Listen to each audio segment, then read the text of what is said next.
A vossa proteção recorremos, Santa Mãe de Deus. Não desprezeis as nossas súplicas em nossas necessidades, mas livrai-nos sempre de todos os perigos, ó Virgem gloriosa e bendita. Com o vosso Filho, a Mãe Pia, abençoai-nos, ó Virgem Maria.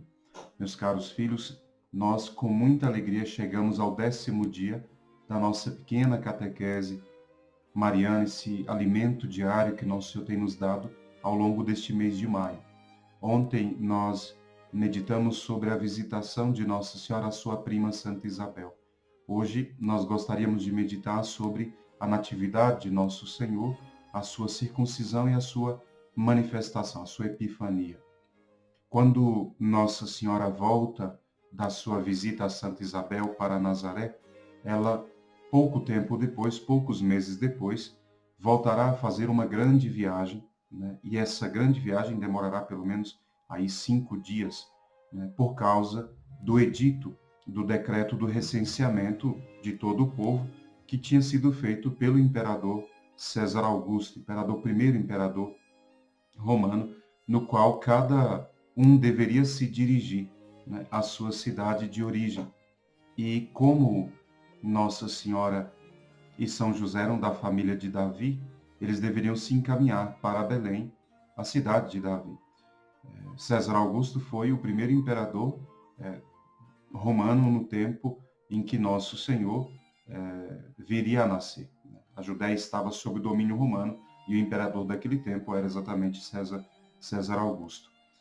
Tão próximo do parto já, Nossa Senhora já estava, né, nos momentos finais da sua gestação e muito incômoda foi aquela viagem, 4, 5 dias de jornada. Mas Nossa Senhora, São José, o menino Jesus no ventre dela, sentiam que a divina providência era quem os encaminhava, os guiava. Então eles partem para Belém para cumprir a vontade de Deus e ao mesmo tempo para obedecer a um edito, cumprir a vontade de Deus, porque na profecia de Miqueias, no capítulo 5, versículo 2, a palavra de Deus diz: "E tu, Belém, terra de Judá, não és a menor dentre as principais cidades de Judá, pois em ti é que há de sair aquele que deve governar Israel, o meu povo." Ou seja, o Messias viria da casa de Davi, e Davi era de Belém. Por isso, Nossa Senhora, São José, eles obedecem àquela inspiração divina e sobem para Belém. Belém significava, a palavra, né, a cidade de Belém significava casa do pão. Devia dar à luz aquele que disse a si mesmo, de si mesmo: "Eu sou o pão vivo que desceu do céu." Jesus, ele vai para nascer na sua cidade. E depois que eles chegam a Belém, Nossa Senhora e São José não puderam encontrar um lugar para se hospedarem, seja por causa da grande afluência de estrangeiros, porque era um recenseamento, então todas as pessoas tinham que vir àquela cidade, uma pequenina cidade, não tinha hospedaria para todos, depois também por causa da pobreza de Nossa Senhora. Não é que eles tinham condições para alugar um espaço, uma casa, né? Esperavam encontrar um lugar. E não encontrando, se veem obrigados a se dirigirem a uma gruta de animais, uma gruta um pouco funda, onde ali se encontrava, diz a tradição, um boi e um jumento, e Nossa Senhora então teria ali dado à luz ao menino Jesus. Nessa gruta havia um presépio, uma manjedoura, o lugar onde os animais comiam, né, com um pouco de palha, e ali onde esses animais comiam, né, do lado o boi, o jumento, como vemos lá no presépio, né, naquele silêncio, depois, por volta da meia-noite, diz, como nós já vimos em outra catequese, no dia 25 de dezembro, teria então se dado lugar o nascimento de Nosso Senhor. Isso era por volta do ano 749 do Império de Roma. E Nossa Senhora, então, naquela situação, milagrosamente, sem dor, dá à luz ao seu divino Filho. E a palavra de Deus diz, ela o envolve nos paninhos e o reclina na manjedoura. E logo a Virgem, então, adora o seu filho, né? Prostrada, adora. Eu sempre penso, sempre medito no sofrimento de Nossa Senhora, no desejo de Nossa Senhora de reparar aquela situação, porque o seu filho, que era filho de Deus, né, teve que nascer num lugar como aquele, sem dignidade nenhuma. Sempre penso na beleza daquela cena tão extraordinária, o olhar de Nossa Senhora, né, para Jesus. Ela é a primeira a adorar aquela criança que ela sabia que era o Filho de Deus, filho dela. Ela adora o próprio filho. E São José, ele também presta as suas homenagens ao menino Jesus, né? Nós podemos dizer que nunca houve na história da humanidade inteira alguém que adorasse nosso Senhor como o adorou a Santíssima Virgem São José. Perfeitos, estavam diante daquela pequenina criança e o adoraram, né? Não são só os argumentos da razão que nos ajudam a meditar sobre Nossa Senhora nesse momento, porque Nossa Senhora, ela, quando olha para o menino, ele é o verdadeiro filho dela, nasceu dela, mas ela sabe que ele é o verdadeiro Filho de Deus. Naquele momento, Nossa Senhora sente a maior graça de toda a sua vida, ter dado à luz o seu filho e ser, de fato, naquela hora, a mãe de Deus. Ela dá à luz ao Deus verdadeiro, nasceu do seu ventre. Portanto, ela é mãe de Deus. Esse argumento para nós é muito racional, não é? Mas não só os argumentos racionais nos ajudam a meditar sobre Nossa Senhora como mãe de Deus. A palavra de Deus também, a sagrada tradição da igreja também afirma que Nossa Senhora é a mãe de Deus. Nós não podemos, pelo pouco tempo que temos, citar literalmente todas as passagens onde nós poderíamos meditar a Sagrada Escritura falando desta mãe de Jesus. Mas eu quero citar para que vocês possam depois em casa meditar.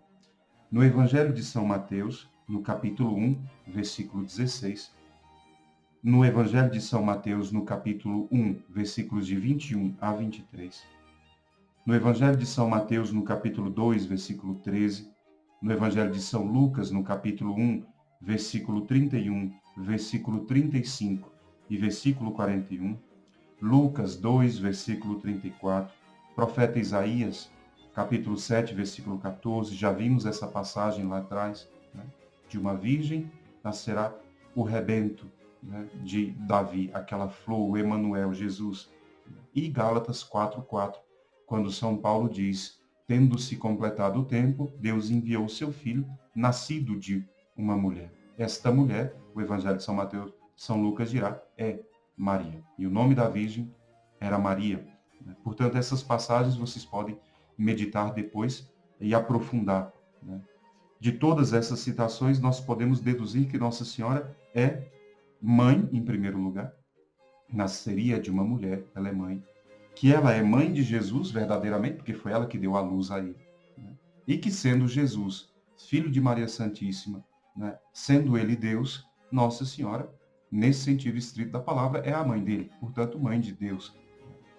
Nós podemos também dar algum testemunho da tradição católica, porque as atas da Santa Sé, os decretos dos concílios, os escritos dos santos padres, dos doutores da igreja, a liturgia da igreja, né, todos sempre afirmaram de modo particular essa sublime verdade da maternidade divina de Nossa Senhora. E nós afirmamos, em primeiro lugar, né, na igreja, pela própria profissão do creio, porque nós dizemos a cada Santa Missa dominical: creio em Deus Pai Todo-Poderoso, em Jesus Cristo, seu Filho único, nosso Senhor, o qual foi concebido do Espírito Santo e nascido da Virgem Maria. Creio que nós professamos a cada domingo, nós afirmamos: esse Jesus, né, único Filho de Deus, é nascido da Virgem Maria. Depois, também os concílios, como eu disse, né, e nós podemos citar pelo menos dois. O primeiro deles foi o Concílio de Éfeso. O Concílio de Éfeso aconteceu no ano 431 e aconteceu para corrigir uma blasfêmia de um bispo, patriarca, um herege, né, que foi Nestório. Nestório foi um bispo que no século V foi patriarca de Constantinopla e começou a defender que existiam duas pessoas em Jesus e não só uma, como nós criamos. E ele dizia: existe Jesus, uma pessoa divina e uma pessoa humana, e que Nossa Senhora só teria dado à luz ao Jesus humano, então ela não deveria ser chamada de mãe de Deus. Essa era a posição de Nestório. O concílio condena Nestório terminantemente e diz que não, que o mesmo Jesus que é filho de Deus, ele não é diferente do Jesus nascido da Virgem Maria, que ele é uma única pessoa. Ou seja, não são duas pessoas, mas uma pessoa com duas naturezas, uma humana e uma divina.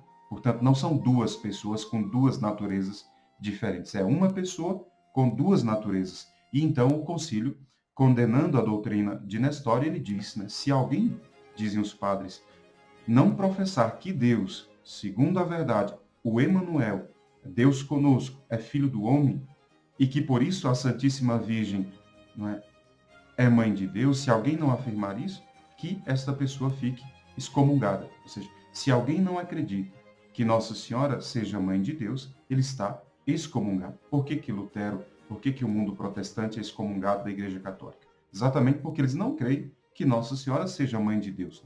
Outro concílio que nós podemos citar é o concílio que veio logo pouco tempo depois, em 553, o concílio de Constantinopla, contra um outro herege, chamado Momsuestia. Esse herege, ele ensinava que a Virgem Maria não tinha dado à luz senão somente a um homem, que Jesus era o homem a quem ela deu à luz. E a igreja, então, também condena porque ela diz não. Jesus é homem, mas é verdadeiro Deus. E se a Virgem Maria deu à luz a ele, ela deu à luz ao Cristo total, homem-Deus, portanto, também mãe de Deus. Depois dos concílios, decretos, nós temos os santos padres, os doutores, que foram riquíssimos e numerosíssimos em citações em relação à maternidade divina. Nós não podemos citar muito, mas eu quero citar dois especiais. Primeiro, São Jerônimo. São Jerônimo é chamado grande doutor da Bíblia, porque ele nos traduziu a Sagrada Escritura. São Jerônimo diz que a fé católica ensina que o Filho de Deus, o Verbo de Deus, se fez carne e habitou entre nós, e que esta união da divindade e da humanidade é indivisível e distinta. Assim, nós devemos honrar Nossa Senhora como Mãe de Deus, nem Deus sem o homem, mas um só e verdadeiro Deus, homem, Jesus Cristo. São Jerônimo defende exatamente isso. Uma única pessoa. Jesus, Deus e homem, numa única pessoa.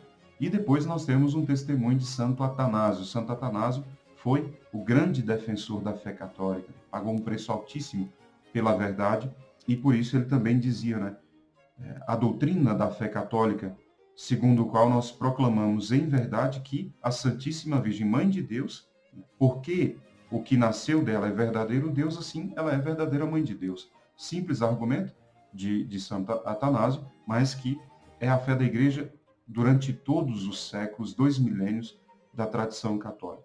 Depois, nós temos ainda a Sagrada Liturgia Católica, com seus cantos, com as suas orações, que também são numerosos testemunhos. Nós rezamos a cada dia, por exemplo, do anjo. O anjo do Senhor anunciou a Maria, o Verbo se fez carne e habitou entre nós. Depois nós, na Ave Maria, quando rezamos no ângelo, né? Santa Maria, Mãe de Deus, rogai por nós, pecadores. Depois a igreja celebra uma festa, uma solenidade para a Mãe de Deus no primeiro dia do ano. Portanto, seja a Santa Sé, o magistério, sejam os doutores, teólogos, seja a Sagrada Liturgia, todos afirmaram que Nossa Senhora é a Mãe de Deus. É verdade que o lugar, né, eu dizia, esse lugar do presépio tão indigno para nosso Senhor, Deus encarnado, colocado numa manjedoura.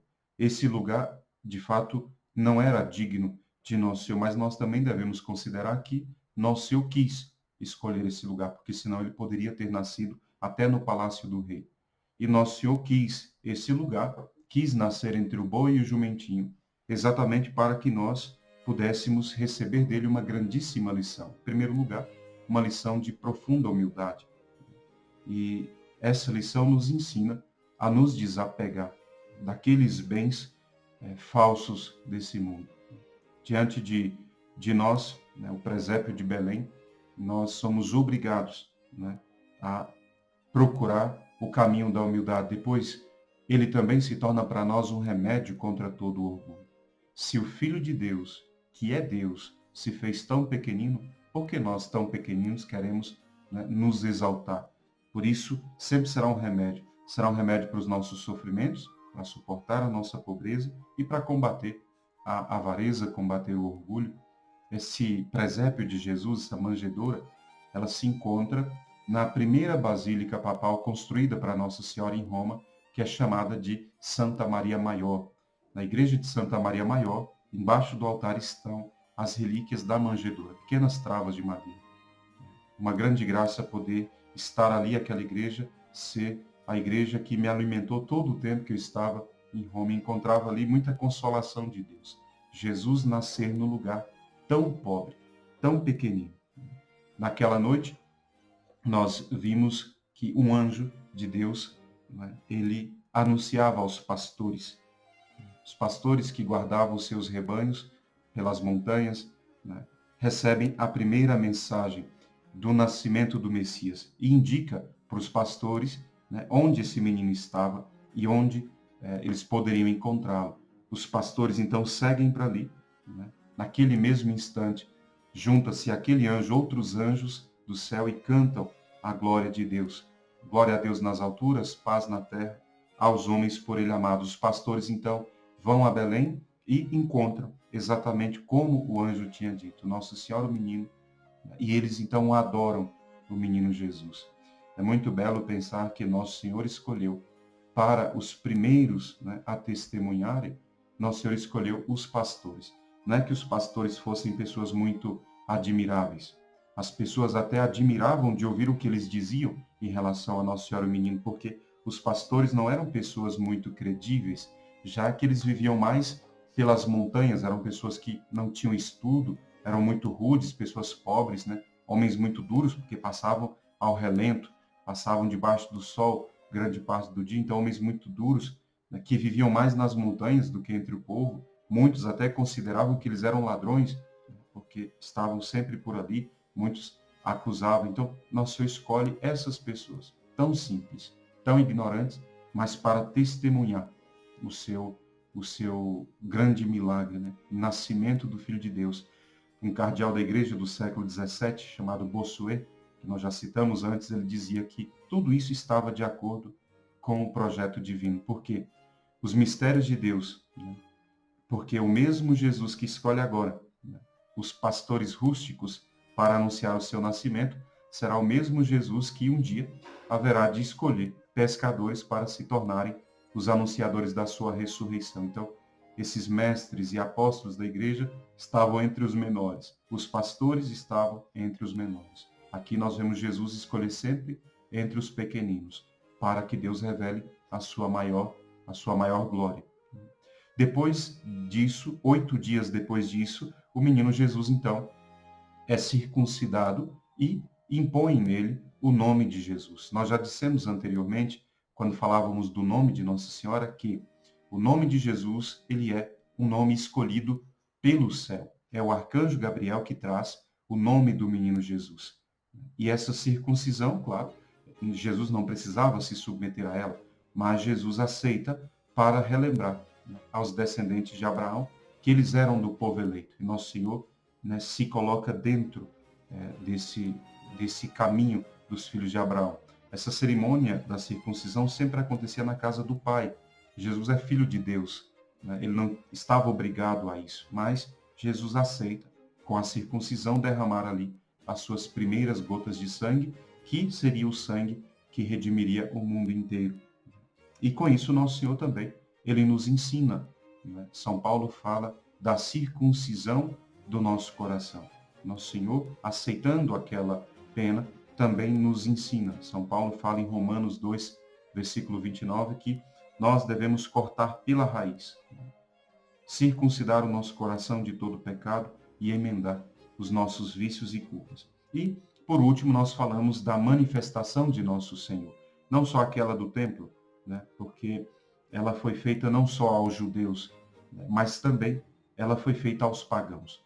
Quando nós vimos o anjo de Deus anunciando aos pastores, nós também lembramos que uma estrela, não é, foi o sinal que Deus mandou aos pagãos. Aqueles 3 sábios chamados de magos, né, aqueles 3 príncipes sábios, os reis magos que nós chamamos, né, eles, pelo sinal da estrela, eles reconhecem o advento do Salvador de Israel e eles vêm, né, buscar. Quando eles, guiados por aquela estrela, chegam a Jerusalém, eles perguntam onde, né, nasceu o rei de Judá. Nós vimos a sua estrela no Oriente e nós viemos para adorá-lo. Portanto, Jesus queria também a adoração dos pagãos. E aqui nós sabemos tudo o que aconteceu depois, Herodes, que tenta matar o menino Jesus e tudo aquilo, né? Quando os pastores chegam, quando os reis magos chegam diante do menino, o reconhecem como Senhor dos senhores, como Rei dos reis, e se prostram diante de Jesus e oferecem, como nós sabemos, o ouro, o incenso e a mirra. O ouro como a um rei, né? Eles reconhecem a realeza. O incenso é sempre para Deus, reconhece a divindade de Jesus. E a mirra é para o humano, né? A amargura desta vida. Então, eles reconhecem Jesus como rei, como Deus e como verdadeiro homem. Por isso, é isso que, de fato, faz a adoração ser verdadeira, quando nós reconhecemos nosso Senhor, como Deus verdadeiro, como homem verdadeiro. E eles, então, oferecem o melhor que têm. E eles nos ensinam exatamente isso. Nós também podemos visitar nosso Senhor e oferecer. Seja oferecer o ouro da caridade, que é o que nós podemos ter, o amor, só o amor agrada a Deus, a oração como incenso, né? E oferecer também os nossos sacrifícios, como a mirra, né? Uma vida penitente. O Evangelho ainda nos diz, por fim, algo muito importante, que aqui é preciso nós meditarmos. Os magos, eles encontraram o menino e sua mãe, os pastores também. São Boaventura diz, é impossível encontrar o menino sem ver ao lado dele a sua mãe. Isso serve para nós. Quando nós, São Boaventura diz, né, procurar Jesus sem, né, querer encontrá-lo com a sua mãe, né, seria um absurdo, porque Jesus está sempre com a sua mãe. E existe um lema para a nossa vida, que deve ser de todos nós, né? A Jesus por Maria. Nós queremos conhecer nosso Senhor, e quem nos dá esse grande conhecimento é a sua mãe, a Virgem Maria. Nós queremos que esse lema seja o lema da nossa vida. Nós queremos ver Jesus sempre ao lado de Nossa Senhora. E Nossa Senhora sempre nos levará a Ele. Peçamos a bênção de Nossa Senhora. Meditamos hoje sobre a natividade, a circuncisão e a manifestação de nosso Senhor. E amanhã nós meditaremos sobre a sua apresentação no templo e a purificação de Nossa Senhora. Rezemos. Ó doce Senhora minha, dai-nos a vossa bênção, para não cairmos em tentação, pois toda feliz sorte está Maria em vossas mãos. Fazei, Senhora, que consigamos vossos filhos uma boa morte, a bênção do Pai, o amor do Filho e a graça do Espírito Santo estejam conosco, agora e para sempre. Amém. Com o vosso Filho, a Mãe Pia, abençoai-nos, ó Virgem Maria.